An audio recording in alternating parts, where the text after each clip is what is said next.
Jake Morrison wiped the sweat from his forehead and adjusted his field scanner. The twin suns of New Terra burned overhead, turning the rocky plateau into an oven. He had been tracking the Vakari hunting party for 3 hours now, keeping his distance, making careful notes in his digital journal. This was his job, after all. Study the aliens, learn their ways, help humanity understand these proud feline creatures who had allowed humans to build a small colony on their world. The Vakari were magnificent to watch. They moved across the rough terrain with fluid grace, their muscular bodies covered in short fur that ranged from golden tan to deep russet.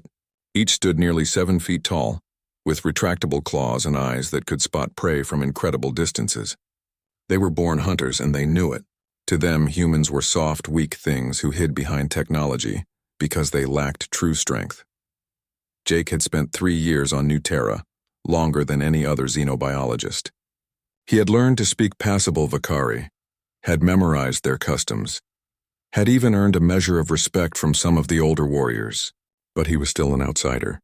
He would always be an outsider. Through his scanner, Jake watched as the hunting party split up. Matriarch Saris, the leader of this particular pride, gestured with one clawed hand, sending her warriors in different directions. She was a formidable figure, her dark fur marked with scars from a lifetime of hunts. When she spoke, others listened. Even the humans at the colony had learned to treat her words as law. Most of the young warriors moved with confidence, eager to prove themselves. But one held back. He was smaller than the others, his movements uncertain. Jake zoomed in his scanner and recognized him immediately. Kresh, the cub who was always watching, always alone. Jake had first noticed Kresh 2 months ago. The young Vakari would sit on the rocks near the human settlement, staring at the buildings with curious eyes. When Jake tried to approach, Kresh would disappear, but he always came back. There was something different about him, something that reminded Jake of himself at that age. The outsider, the one who didn't quite fit. The hunting party vanished into the canyon system, and Jake began packing his equipment. His water supply was running low, and he had enough data for today. As he turned back toward the settlement, his foot slipped on loose gravel. The ground gave way beneath him. Jake tumbled down a steep embankment, rocks tearing at his clothes and skin. He grabbed desperately for any handhold, but everything was loose, crumbling. He fell 20 feet and landed hard in a dry stream bed, the impact knocking the wind from his lungs. Pain exploded in his left ankle. He lay there for a moment, gasping, trying to assess the damage. His ankle was either badly sprained or broken. His communicator had been torn from his belt during the fall, and was now somewhere in the rocks above. His scanner was cracked but still functional. He was alone in a canyon system, injured with no way to call for help. Jake tried to stand and immediately fell back down, crying out in pain. The canyon walls were too steep to climb, especially with a bad ankle. He would have to wait for someone to find him, which might take hours. Or days. The heat was already brutal. Jake knew the dangers of exposure in this environment. He had lectured new colonists about it often enough. Stay hydrated. Find shade. Don't panic. But knowing the rules and following them when you were hurt and scared were 2 different things. He dragged himself toward a slight overhang in the rock face, trying to get out of the direct sunlight. His water bottle had survived the fall, at least. He took a small sip, knowing he had to ration it carefully. Time passed slowly. Jake tried to stay calm, tried to focus on anything other than the throbbing pain in his ankle and the growing fear that no one would find him in time. He thought about his family back on Earth, about his sister who had told him not to go to some alien world at the edge of known space. She had been right to worry. A shadow fell across him. Jake looked up, squinting against the harsh light. A figure stood at the edge of the embankment above. Vakari. For a moment, Jake's heart leaped with hope. Then fear replaced it. Not all Vakari were friendly to humans, and an injured human alone in the wilderness might be seen as easy prey by the wrong individual. But the figure didn't attack. It didn't come closer either. It just stood there looking down at him. Jake's eyes adjusted, and he recognized the smaller frame, the uncertain posture. Kresh. The young Vakari stared at Jake for a long moment. Jake raised one hand in what he hoped was a non-threatening gesture. He tried to speak in Vakari, but his throat was dry and the words came out as a croak. Kresh's ears twitched, listening. Then, without a sound, the young warrior turned and disappeared. Jake's heart sank. He understood. Why would Kresh help? Humans and Vakari weren't enemies exactly, but they weren't friends either. There was no reason for a young warrior to risk the disapproval of his pride by helping a weak human. Jake had been foolish to hope. He settled back against the rock, preparing for a long wait. Maybe Lisa Grant, the colony administrator, would send a search party when he didn't return by nightfall. Maybe. But less than an hour later, Jake heard voices. Human voices. He looked up to see two figures in colony uniforms peering down at him. Behind them, barely visible in the shadows, stood Kresh. The young Vakari watched as the humans threw down a rope and began the careful process of extracting Jake from the ravine. By the time they hauled him up, medical kit already being applied to his ankle, Kresh was gone. Jake looked around for him, wanting to say thank you, wanting to acknowledge what the young warrior had done, but there was no sign of him anywhere. Lisa Grant was waiting when they brought Jake back to the settlement. She was a stern woman in her 50s, responsible for keeping the fragile peace between two very different species. She looked at Jake's injuries and shook her head. "You're lucky," she said. "Another few hours in that heat and we'd be sending your body back to Earth." "I know," Jake said quietly. "Someone found me. One of the Vakari." Lisa's expression tightened. "Which one?" Jake hesitated. He wasn't sure why, but something told him not to give Kresh's name. "Not yet, I couldn't tell. They were too far away." It was a lie, and Lisa probably knew it, but she didn't press. She just gave him a warning look that said they would talk about this later. That night, lying in the medical bay with his ankle wrapped and elevated, Jake stared at the ceiling and thought about the young Vakari who had saved his life. Kresh could have left him there. It would have been easier, safer for him, but he hadn't. He had brought help even though it meant revealing that he had been watching the humans, even though it might bring questions from his own people. Jake didn't know what it meant. This small act of kindness across the species divide, but he knew it mattered. Somehow it mattered very much. 3 weeks passed before Jake saw Kresh again. His ankle had healed well enough to walk with only a slight limp, and he had returned to his research duties despite Lisa's concerns. She had given him a long lecture about taking unnecessary risks and reminded him that his job was to observe, not to get involved with individual Vakari. The colony's relationship with the aliens was delicate, built on years of careful diplomacy. One wrong move could shatter everything. Jake understood her concerns. He really did. But he couldn't shake the memory of Kresh standing at the edge of that ravine, making the choice to help when it would have been easier to walk away. The settlement was preparing for a ceremonial gathering, one of the quarterly events where Vakari and humans came together to reaffirm their peaceful coexistence. The Vakari would demonstrate their hunting skills and warrior traditions. The humans would share technology and trade goods. Everyone would pretend they were more comfortable with each other than they actually were. Jake stood at the edge of the gathering ground, watching as the Vakari pride assembled.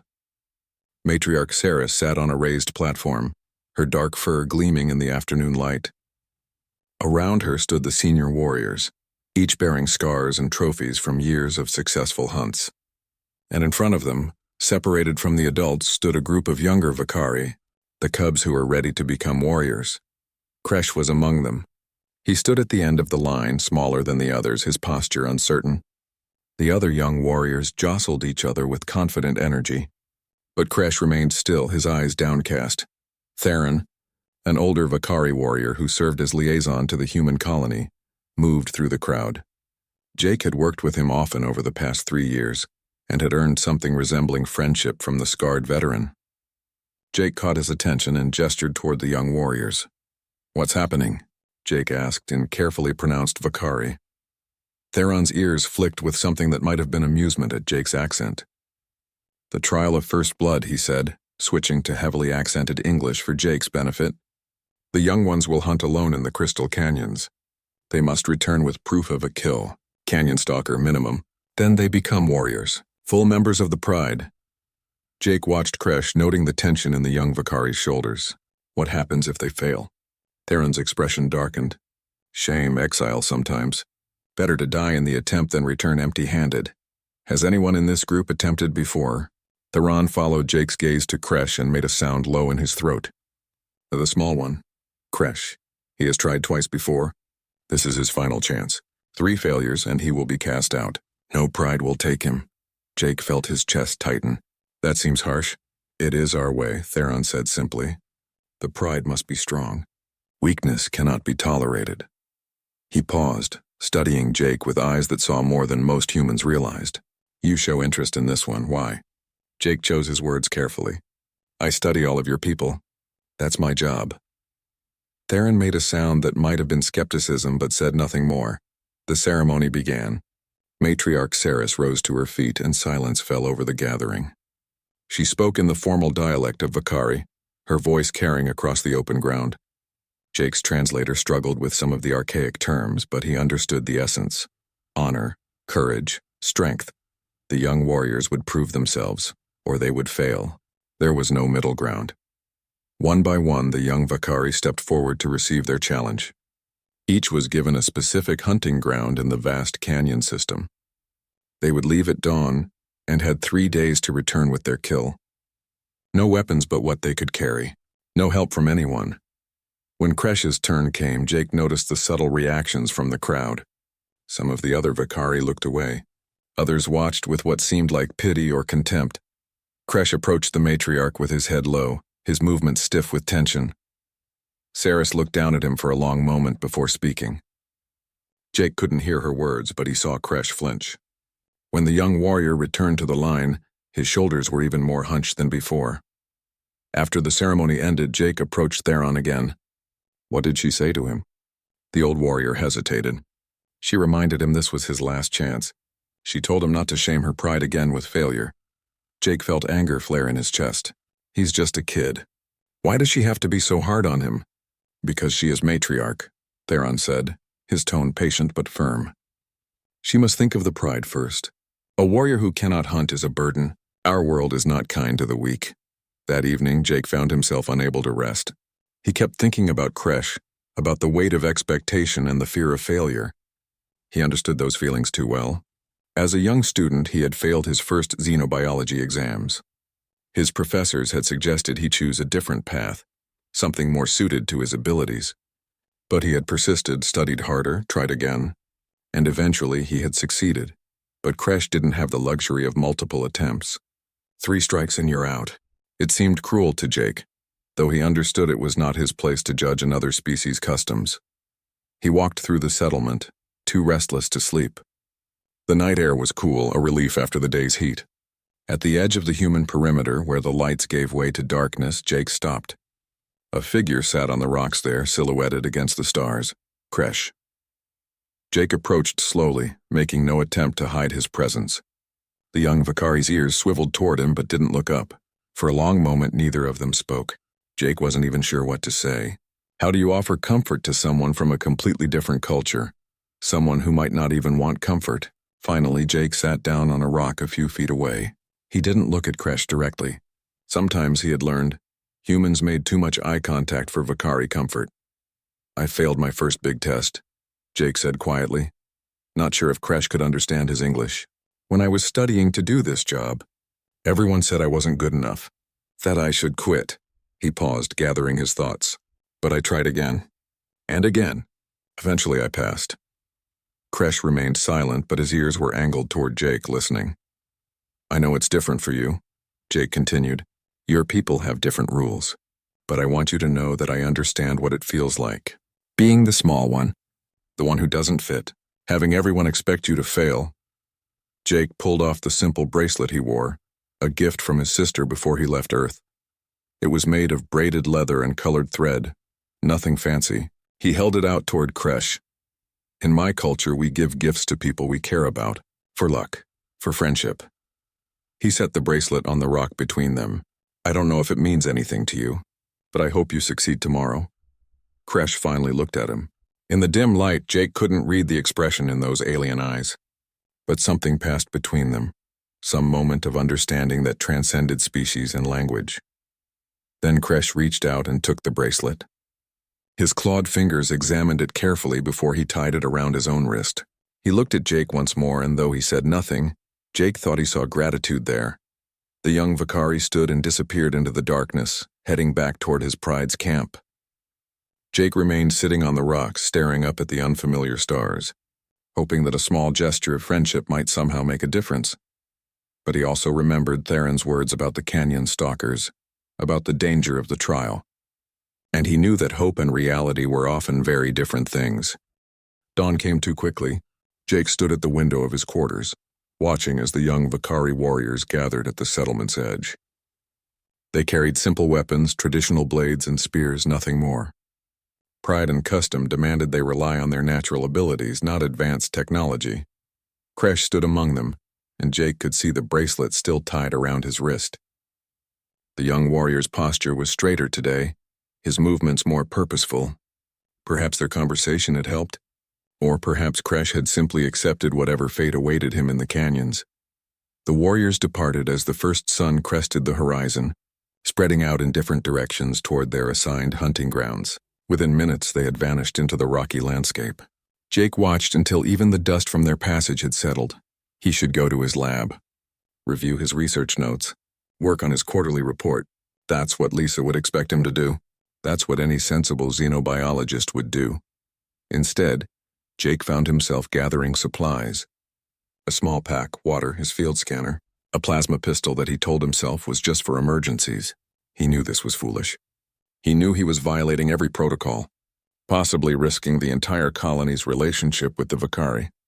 But he also knew he couldn't just sit in his lab while Kresh faced death. Alone in the canyons, Jake slipped out of the settlement through a maintenance gate, one that wasn't actively monitored. He told himself he would just track Kresh from a distance, make sure the young warrior was safe. He wouldn't interfere. He would just watch. The canyon system was vast, a maze of stone carved by ancient rivers long since dried up. Jake used his scanner to track Kresh's path, following the faint heat signature that distinguished Vakari from the ambient temperature. The young warrior was moving steadily deeper into the canyons, toward the areas where canyon stalkers were known to nest. Hours passed. The twin suns climbed higher, turning the canyons into corridors of heat. Jake's water supply dwindled despite his attempts to ration it. His legs ached from climbing over rough terrain, and his recently healed ankle throbbed with every step. But he kept going, keeping Kresh's signal on his scanner. Then the signal stopped moving. Jake crept closer, using the canyon walls for cover. He climbed to a high point where he could observe without being seen. Below, in a narrow ravine, he saw Kresh crouched behind a boulder. The young Vakari was watching something, his body tense with anticipation. A canyon stalker emerged from a cave mouth across the ravine. It was an ugly creature, six-legged with armor plating across its back. Each leg ended in claws that could tear through stone. Its head was mostly mouth filled with rows of serrated teeth. Even from a distance, Jake could see it was easily 3 times Kresh's size. This was the trial. Kresh had found his prey. Now he had to kill it or die trying. The young Vakari moved with surprising speed, darting from his cover and launching himself at the stalker. His blade flashed in the sunlight as he aimed for a gap in the creature's armor. But the stalker was fast too. It twisted, and Kresh's blade scraped across armored hide instead of finding flesh. The stalker's tail whipped around, catching Kresh in the side and sending him tumbling across the rocky ground. But the young warrior rolled with the impact and came up ready, circling his prey. He was using his smaller size as an advantage, staying mobile, looking for openings. Jake gripped his scanner tightly, forcing himself not to interfere. This was Kresh's fight, his trial. To help would be to rob him of his victory, to mark him as weak forever in Vakari eyes. The battle continued. Kresh was holding his own, landing small cuts that bled the stalker slowly. The creature was growing frustrated, its attacks becoming wilder. Jake began to think that maybe, just maybe, Kresh would actually succeed. Then the ground shook. At first, Jake thought it was just his imagination, adrenaline making him jumpy. But then it came again, a rhythmic tremor that sent small rocks tumbling down the canyon walls. Kresh felt it too. The young warrior's ears went flat against his head, his eyes widening. Something was coming, something big. The canyon stalker forgot about Kresh entirely, turning and fleeing back into its cave with surprising speed. In all his research, Jake had never seen one of these apex predators run from anything. The tremors grew stronger. Jake adjusted his scanner, expanding the range, and his blood went cold. The signature that appeared was massive, far larger than any canyon stalker. His database identified it immediately, though he had never seen one in person. Mesa Drake. Apex predator. Extremely territorial, extremely dangerous. The creature emerged from around a bend in the canyon, and Jake understood why the stalker had fled. The drake was enormous, easily 20 feet long, with scaled hide that shimmered like bronze in the sunlight. Its 4 legs were thick as tree trunks, each foot bearing claws as long as Jake's forearm. The head was crocodilian, filled with teeth designed to crush and tear. Mesa drakes weren't supposed to be in this area. They lived in the deep canyons, the places even experienced Vakari hunters avoided. What was it doing here? Then Jake remembered the reports. Migration patterns shifting. Prey animals moving earlier than expected due to the unusually hot season. He had filed those reports himself, had warned both human and Vakari leadership. But no one had thought it would affect the hunting trials. Kresh stood frozen in the ravine, a tiny figure facing a monster. The drake's head swiveled toward him, attracted by movement. Jake could see the calculation in those reptilian eyes. Easy prey, the drake charged. Kresh ran, showing intelligence over pride. There was no shame in fleeing when you were completely outmatched. He scrambled up the ravine wall, his claws finding holds in the rock. But the drake was faster than its size suggested. It crashed into the wall where Kresh had been moments before, shaking the entire canyon. The young Vakari kept climbing, kept moving. He was using the terrain, staying in narrow spaces where the drake's bulk was a disadvantage. It was smart, but it wouldn't be enough. The drake was patient. It would wait. It would corner him eventually. Jake's hand moved to his plasma pistol. One shot could drive the drake away, could save Kresh's life. But it would also destroy everything. The young warrior would be shamed forever. The Vakari would see it as proof that humans had no respect for their traditions. Lisa would probably send Jake back to Earth in disgrace if she didn't have him arrested first. But watching someone die when you could prevent it, that was its own kind of shame. A human shame. Jake raised the pistol, his finger on the trigger. He took a breath, preparing to fire and accept the consequences. Then another figure appeared on the canyon rim. Vakari, larger than Kresh, moving with the confidence of experience. Jake recognized him through his scanner. Theron. The old warrior held a traditional hunting rifle, a weapon that fired solid projectiles. It was technology, yes, but old technology. Accepted by Vakari, custom for use by supervising elders during trials. Theron took aim calmly and fired. The projectile struck the drake's eye, not a killing blow, but an agonizing one. The creature roared, a sound that shook Jake's bones even at a distance. It turned away from Kresh, seeking this new threat. In that moment of distraction, Kresh made his move. He had worked his way along a ledge above the drake, and now he jumped. It was insane, suicidal, but it was also his only chance. He landed on the drake's back, blade in hand, and drove it down with all his strength into the base of the creature's skull, into the gap between scales that every young Vakari learned about in their hunting lessons. The blade sank deep. The drake thrashed, trying to dislodge this small attacker, but Kresh held on, driving the blade deeper, twisting it. Blood, dark and thick, poured from the wound. The drake's movements became erratic, then sluggish. Its legs buckled. With a final shudder, it collapsed to the canyon floor, dead. Kresh rode it down, still gripping his blade. When the dust settled, the young Vakari stood on top of the fallen drake, his chest heaving, his fur matted with blood. Some of it was his own from where the drake's scales had cut him, but he was alive, and he had made the kill. Theron descended into the ravine, his expression unreadable. He examined the drake, then looked at Kresh. He said something in formal Vakari that Jake's translator struggled with, but the tone was clear enough. Respect. Jake made it back to the settlement before the hunting party returned. He slipped through the same maintenance gate, stowed his gear, and tried to act as if he had spent the entire day in his laboratory. His hands were still shaking from what he had witnessed. Lisa found him an hour later, reviewing data on his computer screen that he wasn't really seeing. She stood in the doorway of his lab, arms crossed, expression grim. Surveillance drones picked up something interesting today, she said. A human heat signature in the canyon system, right around the area where the young Vakari were conducting their trials. Jake kept his eyes on the screen. Really? That's odd. Jake, her voice was sharp. Don't lie to me. I know it was you. What I don't know is why you would do something so monumentally stupid. He finally looked at her. I didn't interfere. That's not the point. If the Vakari found out you were there, following one of their warriors during a sacred trial, it could be seen as spying, or worse, as doubting their abilities. No one saw me. You don't know that. Lisa moved into the room, her expression softening slightly. I understand you care about them. I know you've put your heart into understanding their culture, but you can't get personally involved with individuals.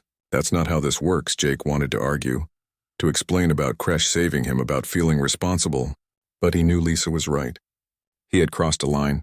He had let his emotions override his professional judgment. It won't happen again, he said quietly. Lisa studied him for a long moment, then sighed. See that it doesn't.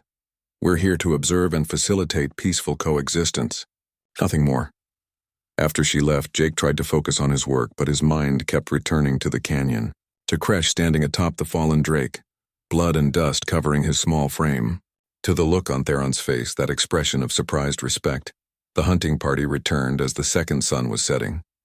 Jake heard the commotion from his lab and joined the crowd of humans gathering at the settlement's edge to watch. It was always a spectacle when the young warriors came back from their trials. They entered in a processional line, each carrying proof of their kill. Canyon stalker hides, bone trophies, claws, and teeth. The watching Vakari made sounds of approval, acknowledging successful hunts. Most of the young warriors held their heads high, proud of their accomplishments. But it was Kresh who walked at the front of the line. The young Vakari dragged behind him the massive skull of the mesa drake, too large to carry. It left a trail in the dust, and the watching crowd fell silent as he passed. Even the most experienced warriors looked at that skull with wide eyes. Mesa drakes were legendary kills, the kind of thing that made careers for veteran hunters. Kresh stopped before Matriarch Saris. He dropped the skull at her feet and stood straight, meeting her gaze.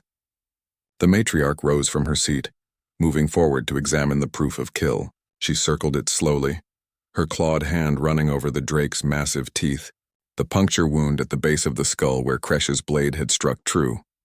When she finally spoke, her voice carried across the gathering ground.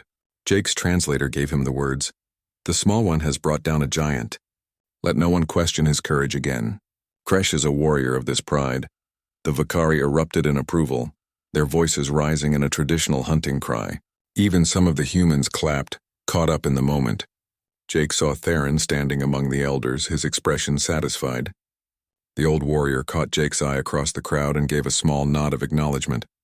A feast was held that night, celebrating the successful trials. The young warriors were officially initiated into the pride as full adults. Jake watched from the human section of the gathering, genuinely happy for Kresh despite the distance between their species.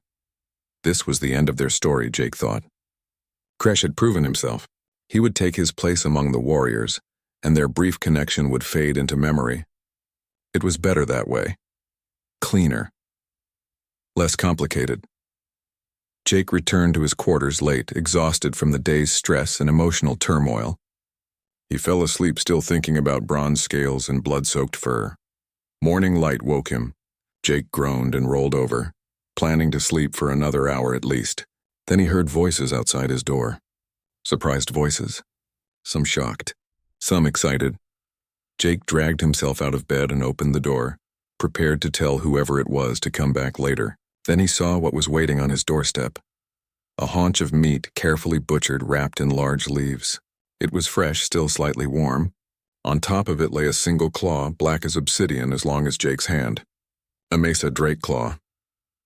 Jake stared at it, his sleep-fogged brain struggling to process what he was seeing. Other humans had gathered, keeping a respectful distance but clearly curious. One of them, a young technician named Danny Porter, spoke up. "It was here when I came out for my morning run," Danny said. "I didn't touch it. Figured you should see it first." Jake knelt beside the tribute, his hands hovering over it but not touching. He knew what this was. He had studied Vakari customs for 3 years. The first portion of a kill, given to someone you respected. The highest honor a Vakari warrior could bestow. "Who brought it?" Jake asked, though he already knew the answer. "Didn't see," Danny said. "But there were Vakari tracks leading up to your door and back. Small ones. Lisa arrived within minutes, summoned by the growing crowd. She looked at the meat and claw, then at Jake, her expression unreadable. "Do you understand what this means?" she asked quietly. "Yes. He's declaring you as Pride Brother, acknowledging a bond." Lisa shook her head. "This has never happened before. Not between human and Vakari." Word spread quickly through both communities. By midday, Jake was summoned to the human administrative building for what Lisa called a discussion. Matriarch Saris was already there, her expression dark with anger. Through Theron, who served as translator, she made her feelings clear. This was an insult to Vakari tradition. Humans and Vakari were not equals. They were allies of convenience, nothing more. For Kresh to give his first kill to a human was to shame the pride. Lisa tried to smooth things over, suggesting that Jake simply refused the tribute, explained to Kresh that it wasn't appropriate. The matriarch nodded approvingly at this suggestion, but Jake found himself speaking before he had fully thought it through. "No." Both Lisa and Saris turned to him. Lisa looked shocked. Saris looked furious. "What did you say?" Lisa asked. Jake stood straighter, meeting the matriarch's eyes. "I said no. With respect, Matriarch Saris, I cannot refuse this tribute. Kresh honored me by leaving it. To reject it would insult him and his achievement." Theron translated, and Saris's fur bristled. She made a sound low in her throat that needed no translation. "Jake," Lisa said, her voice strained. "You're making this worse." "Maybe," Jake admitted. "But I'm not going to reject a gift given in good faith just because it's complicated." He turned to Saris. "Your warrior killed a Mesa Drake. He could have given the first portion to you, or to any elder he wished to honor. He chose me. That means something." Saris studied him for a long moment, her eyes unreadable. Then she turned and left without another word. Theron followed, but not before giving Jake a look that might have been approval or might have been concern.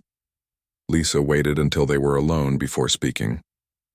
"You realize you may have just destroyed years of diplomatic progress?" "Or," Jake said quietly, "maybe I just proved that some things matter more than diplomatic convenience." That evening, Jake found Kresh waiting at the edge of the settlement, in the same spot where they had talked before the trial. The young warrior stood when Jake approached. Jake pulled out the drake claw, which he had spent the afternoon having mounted on a simple display stand. "Thank you," he said in Vakari, speaking slowly to make sure he got the words right. "This honors me." "You honor me." Kresh's ears perked forward. He looked at the mounted claw, then at Jake. When he spoke, his voice was rough with emotion. "You gave me courage. I give you first kill. We are brothers now, yes?" Jake felt something tighten in his chest. This was a choice point, he realized. He could still step back, maintain professional distance, do what Lisa and probably everyone else expected. Or he could accept what Kresh was offering: connection, friendship, a bond that crossed the space between species. "Yes," Jake said. "Brothers." Kresh's expression, as much as Jake could read it, showed something like relief. The young warrior reached out, and after a moment's hesitation, Jake did too. They clasped forearms in a gesture that belonged to neither culture but somehow fit them both. The next 3 weeks were difficult. Jake faced criticism from both sides. Some humans accused him of going native, of compromising his objectivity as a researcher. Some Vakari saw his acceptance of the tribute as mockery of their customs, a human presuming to be what he could never be. But Jake had made his choice, and he stood by it. He displayed the drake claw prominently in his quarters. He shared the meat at a meal he hosted, inviting both humans and Vakari to attend. It was awkward, tense, but it happened. That was something. Lisa remained professionally cold toward him, though she didn't send him back to Earth. Jake suspected she was waiting to see how the situation developed. If it led to disaster, she would have justification for removing him. If it somehow worked out, well, she could claim she had been monitoring the experiment. Kresh began visiting the human settlement more openly. At first, he just sat on the rocks at the perimeter as he had before. But gradually, he ventured closer. He watched Jake work, asked questions through a combination of broken English and basic Vakari. Jake explained his research, showed him recordings of Vakari hunts, taught him about human technology. In return, Kresh taught Jake things that weren't in any textbook. The subtle difference between a tracking scar and a fighting scar. The way ear position indicated not just emotion, but social status. the dozens of small gestures and sounds that made up Vakari communication beneath the level of formal language. Other Vakari noticed. Some kept their distance, disapproving, but others grew curious. If Kresh, who had killed a mesa drake, thought this human was worth knowing, perhaps there was something to it. Theron became a regular visitor as well. The old warrior seemed amused by the situation, though he kept his opinions carefully neutral in front of other Vakari. He helped Jake understand the political complexities of what he had done, the ways in which accepting Kresh's tribute had shifted relationships within the Pride. "You have made Saris uncomfortable," Theron explained one afternoon as they sat in Jake's lab. "She must now decide if Kresh's judgment is sound or if he has been foolish. If he has been foolish, it reflects poorly on her leadership. If his judgment is sound, then she must reconsider her views on humans." "What do you think?" Jake asked. "Was he foolish?" Theron's ear flicked with amusement. "I think the small one has always seen things others miss. Perhaps that is wisdom, not foolishness." 2 months after the trial, Jake received an unexpected summons. Matriarch Saris wanted to speak with him, privately. Jake entered the meeting room with some trepidation. Saris sat on the raised platform reserved for Pride leaders, her posture regal. But when she spoke, her tone was not hostile. "You have caused me much trouble, human Jake," she said in heavily accented English, surprising him by using his language. "Many in my Pride say I should forbid this friendship, that it weakens our traditions." Jake waited, unsure what to say. Saris continued, "But I have watched. I have seen Kresh grow in confidence. I have seen other young warriors look at humans with new eyes, and I have thought about what strength truly means." She stood and descended from the platform, moving closer to Jake. Even though she was an older warrior, she moved with lethal grace. "I was wrong to dismiss humans as weak. Any species that can earn the loyalty of one of my warriors through courage and kindness, that species has strength. Just not strength we Vakari had recognized before." Jake felt his breath catch. "Matriarch, I don't know what to say." "Say you will help me understand your people better," Saris said. "As Kresh helps you understand mine, I wish to form a council, humans and Vakari together, to improve our cooperation. I want you to be part of this." It was more than Jake had dared hope for. "I would be honored." Saris made a sound of approval. "Good. We begin next week." She turned to leave, then paused. "The small one chose well, I think. His first tribute. It may become a story our cubs tell for generations." After she left, Jake sat alone in the room for a long time, trying to process what had just happened. One simple act of friendship had rippled outward in ways he never could have predicted. The council's first meeting was tentative, with both sides carefully polite. But it was a beginning. They discussed trade agreements, resource sharing, cultural exchange programs, small things but important ones. More significantly, other relationships began to form. A human engineer named Pete Collins started working with a Vakari craft worker on hybrid tool designs. A Vakari elder started teaching interested humans the traditional hunting calls. Lisa even seemed to warm to the idea, once she saw it wasn't going to cause a diplomatic disaster. 4 months after the trial, another ceremonial hunt was announced. But this one was different. Matriarch Saris had made a decision that shocked both communities. Humans would be invited to participate, not as observers. As hunters, the announcement caused heated debate. Many Vakari objected. Many humans thought it was too dangerous. But Saris stood firm. If Vakari and humans were to truly understand each other, they must share in important traditions. Jake found himself on the list of invited humans. He suspected Kresh had something to do with that. The morning of the hunt, Jake stood at the gathering point wearing modified human hunting gear. His plasma pistol was replaced with a traditional Vakari blade, loaned to him by Theron. Other humans stood nearby looking nervous and excited in equal measure. Pete Collins was there. So was Danny Porter. Even Lisa had volunteered, to everyone's surprise. Kresh approached Jake, now fully recognized as a skilled warrior after his Mesa Drake kill. The young Vakari had filled out in the past months, his movements more confident, but his eyes still held that same curious intelligence that had first drawn Jake's attention. "Ready, Pride Brother?" Kresh asked, his English much improved. Jake tested the weight of the blade in his hand. He had been training with Theron, learning basic Vakari fighting techniques. He would never be as naturally skilled as a Vakari, but he could hold his own. Maybe. Ready, Jake said. The hunting party moved out together, humans and Vakari side by side. It felt right somehow.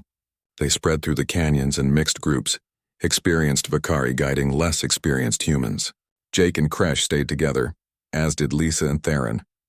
They tracked a canyon stalker to its den. It was smaller than the one Kresh had originally been meant to hunt, but it was still dangerous. The Vakari held back, letting the humans take the lead. This was their chance to prove themselves. Jake's heart pounded as they approached the den. All his research, all his studying, it came down to this moment. The stalker emerged, its 6 legs scraping on stone, its mouth opening to show those terrible teeth. But Jake wasn't alone. Kresh was beside him, guiding his movements with quiet words. Lisa was on his other side, plasma blade ready. Pete and Danny flanked them.